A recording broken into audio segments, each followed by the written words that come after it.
Hey, what is going on, guys? My name is BloodHound, back again with yet another news update for the Battlefield 1 community test environment.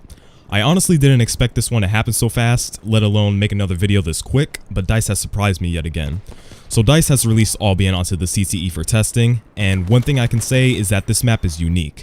Depending on which team you spawn in, you get a different behemoth. The Russian team gets the Zeppelin while the Germans get the Dreadnought. This is completely new to Battlefield 1 and changes the pace and the way you play each time a different behemoth spawns. Albion is constructed of purely snow-covered islands, and the sun reflecting off the snow and its lens flare is just beautiful. It really shows the power of the Frostbite engine. Now, Albion is a 7-map layout with the sea flag being completely separated from the land masses. This makes it somewhat difficult to capture when heavy enemy presence is on the objective. Flags D and E are pretty much opposite of each other. If you played Monte Grappa, it's pretty much the equivalent of the top two objectives. Now, the A flag is also home to the lighthouse, which happens to turn on when a snowstorm kicks in during a match, and it looks very cool.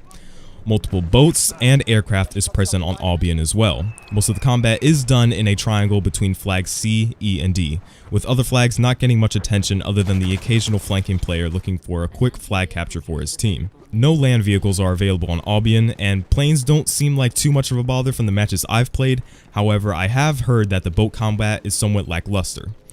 In other news, the Ilya Morumetz is also playable on the CTE, and it is not a behemoth on Albion, so that puts an end to some rumors and speculation that we have seen in the past. Albion also has coastal guns that you can control, so have fun with those explosive beasts while it's still present on the CTE. Now, if you do have the CTE, I highly recommend trying out and playing Albion. Out of Lupkow Pass and Brusilov Keep, I personally like this one much better than the other two. Speaking of the other maps, something I've noticed since Lupkow Pass was released on the CTE earlier is that the saturation seems to be increased on the CTE compared to the vanilla game. Fires, camouflage, and weapons, and the landscape itself looks much more vibrant with deep colors, whereas the vanilla game looks much more washed out. Also, some lighting glitches also exist on Albion and other In the Name of the Tsar maps as well, where the insides of buildings can be pitch black, making it pretty much a derail shooter if you have an enemy spotted. Other than those minor nitpicks at the end, that's pretty much Albion for you. If you guys enjoyed this quick run through, make sure to drop some thoughts and concerns about the map in the comment section down below. So yeah, it's been BloodHound, and I'll catch you guys on the next one.